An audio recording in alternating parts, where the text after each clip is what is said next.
রাজকীয় স্টাইলে করলা ভাজি। আসসালামু আলাইকুম বন্ধুরা, আজকে আপনাদেরকে আমি ভিন্ন ধরনের একটি করলা ভাজি রেসিপি দেখাবো।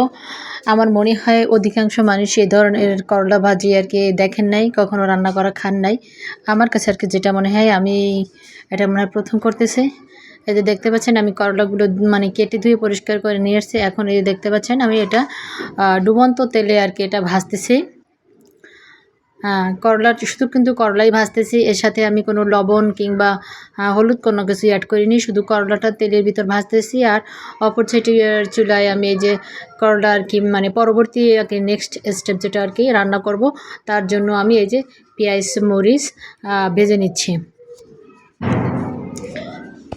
তো পেঁয়াজ মরিচ ভাজার পরে আমি ওই যে করলার ভিতরে আমি আলু দেবো, তার জন্য আমি কিছু আলু নিয়েছি কুচি করে। সেই আলুর ভিতরে দেখতে পাচ্ছেন আমি হলুদ গুঁড়া, মরিচ গুঁড়া এটা দিয়ে নিয়েছি। এখন আমি এটাকে একটু ভাজা ভাজা করে নেব।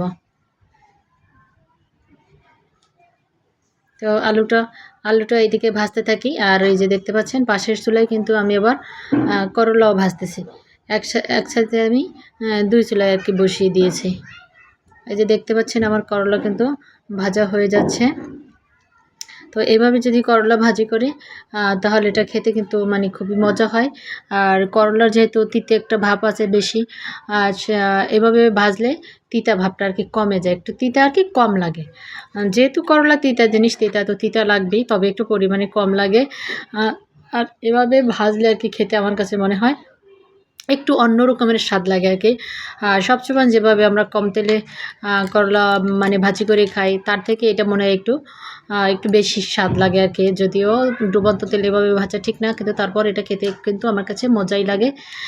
তাই আমি এভাবে আর কি মানে ভেজে আপনাদেরকে দেখাচ্ছি। এই যে দেখতে পাচ্ছেন আমি কিন্তু করলাটা উঠিয়ে নিয়ে আসছি, উঠিয়ে এই যে আলুর ভিতরে দিয়ে দিচ্ছি। এখন আলু আর করলা নাড়াচাড়া করে ভালো করে মিশিয়ে নিলাম। তো দেখতেই পাচ্ছেন আমার করলাটার কালারটা কিন্তু খুব সুন্দর হচ্ছে। তাই এভাবে করলা ভাজার পরে যদি রান্না করে তাহলে করলাটা একদম মানে গলে যায় না। আর সাধারণত যদি লবণ দিয়ে মাখিয়ে না রেখে করলা ভাজা হয় তাহলে সেই করলা কিন্তু একদম নরম হয়ে যায়। আর যদি এভাবে তেলে ভেজে তাহলে নরম হয় না। আমরা সচরাচর আর কি করলা আগে কেটে লবণ দিয়ে মাখিয়ে রাখি, তারপরে ধুয়ে পরিষ্কার করে রান্না করি। আর যদি লবণ না মাখিয়ে রাখি সেক্ষেত্রে এভাবে ভাজতে হয়। এভাবে ভাজলে করলাটা একদম নরম হয়ে যাবে না। তো আমি এখন শেষ পর্যায়ে একটু লেবুর রস দিয়ে দিলাম, যাতে তেতো ভাবটা আরেকটু কম লাগে আর কি, তার জন্য দিয়ে দিলাম। তো আপনারাও একবার এইভাবে ট্রাই করে দেখতে পারেন। আমার কাছে কিন্তু খেতে মজাই হয়েছে, আশা করি আপনাদের কাছেও অনেক মজা লাগবে।